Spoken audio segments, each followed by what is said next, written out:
Bonjour et bienvenue sur Android MT. On teste aujourd'hui la Samsung Galaxy Gear, la montre connectée du constructeur coréen. Ici connectée d'ailleurs en Bluetooth à un Galaxy Note 3. Et vous pouvez aussi la connecter au Note 2, au Galaxy S3 et S4, pour ne citer que les plus connus, en sachant que d'autres appareils seront compatibles uniquement de Samsung, attention, au fil des mises à jour du constructeur. Faisons un petit peu d'abord le tour de cette montre. L'écran, c'est de l'AMOLED 320 par 320 pixels avec de bons contrastes qui offrent une bonne lisibilité malgré la petite taille de l'écran. Au niveau du bracelet, vous notez que c'est entièrement en plastique, ce qui du coup n'est pas très agréable à porter, surtout si vous avez tendance à transpirer un petit peu, vous le sentirez. Vous notez ici un capteur photo vidéo 1,9 mégapixels pour ce qui est des clichés. Et enfin, le plus gros point faible selon nous de cette montre au niveau du design, son attache. Vous voyez qu'elle est assez épaisse, pour la simple et bonne raison qu'elle renferme à la fois le haut-parleur et le micro de la montre. Le problème, c'est qu'à chaque fois que vous poserez le bras sur une table ou un bureau, vous allez cogner dessus et c'est très vite désagréable. Maintenant, voyons un petit peu les applications fournies avec cette montre. Il y en a plusieurs. Les contacts, puisque la montre permet de passer des appels ou d'envoyer des SMS, on y reviendra. Journal évidemment pour vérifier les appels reçus. Application, qui est un gestionnaire d'application un petit peu comme celui qu'on retrouve sur vos téléphones. Les paramètres de la montre pour régler la luminosité, le son, ce genre de choses. Un podomètre. Contrôleur multimédia qui permet de contrôler soit les vidéos que vous lisez depuis la montre, soit les musiques que vous lisez depuis votre smartphone. On peut faire avance rapide, etc. directement depuis son poignet. La galerie bien sûr pour voir les photos. Mémo vocal, la fonction parle d'elle-même. S-Voice puisque la montre est compatible avec le système de reconnaissance vocale de Samsung, on fera la démonstration. Et enfin, notification, puisque c'est là le principal intérêt de cette montre, à savoir recevoir la notification de son téléphone sur son poignet. Alors attention, à l'heure actuelle, il n'y a pas beaucoup d'applications qui sont compatibles avec cette fonction-là, et nous on va se concentrer sur les deux principales, à savoir les textos et les appels, surtout dont on fera la démonstration. Par exemple, je veux appeler quelqu'un directement depuis ma montre, j'active la reconnaissance vocale en appuyant 2 fois sur le bouton ici. Quand ça a bien marché. Voilà. Appel Georges Com. Appel de Georges Com en cours. Et voilà, vous voyez que l'appel a été passé depuis ma montre directement grâce à la reconnaissance vocale.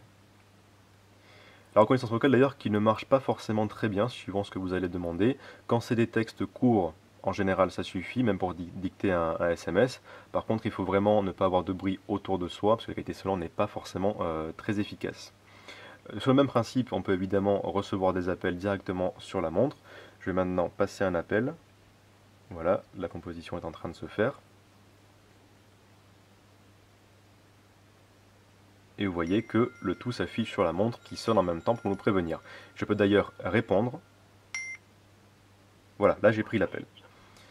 La reconnaissance vocale, évidemment, elle marche aussi pour raccrocher, il suffit de dire raccroche ou refuser, et ça permet de ne pas prendre le message. Ça, avec les textos, c'est vraiment les deux fonctionnalités principales de cette montre, et qui sont effectivement pratiques, puisqu'on n'a pas toujours son téléphone à portée de main, s'il est sur une table, dans son sac, ou si on n'entend pas vibrer, on ne le sent pas vibrer, pardon, ou on n'entend pas sonner. Ça peut être intéressant. Malgré ça, c'est encore assez limité. Alors, on va juste montrer aussi l'appareil photo qui là est plus gadget qu'autre chose. Voilà, donc là c'est un écran bleu, mais on voit que je visionne directement sur mon écran ce que le capteur reçoit comme information. Et là encore, c'est la reconnaissance vocale qui permet de prendre la photo. Par exemple, capture. Voilà, le cliché a été pris. Évidemment, ça marche aussi si vous tapotez juste sur la montre, en tout cas sur son écran.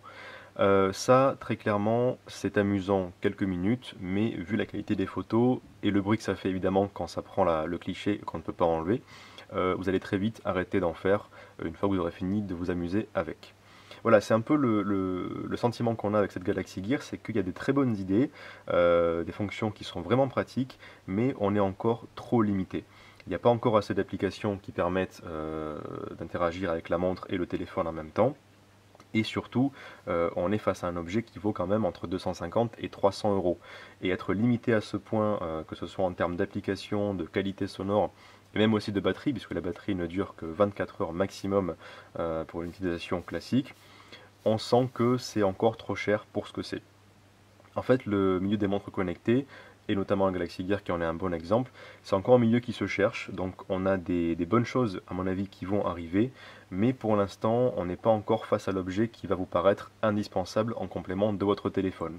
En conclusion, à moins d'avoir 300 € à dépenser, attendez un peu que le concept de montre connectée mûrisse un peu, qu'il offre vraiment des fonctions indispensables et extrêmement pratiques qui les rendent quasiment obligatoires au niveau de l'achat, avant d'équiper votre poignet.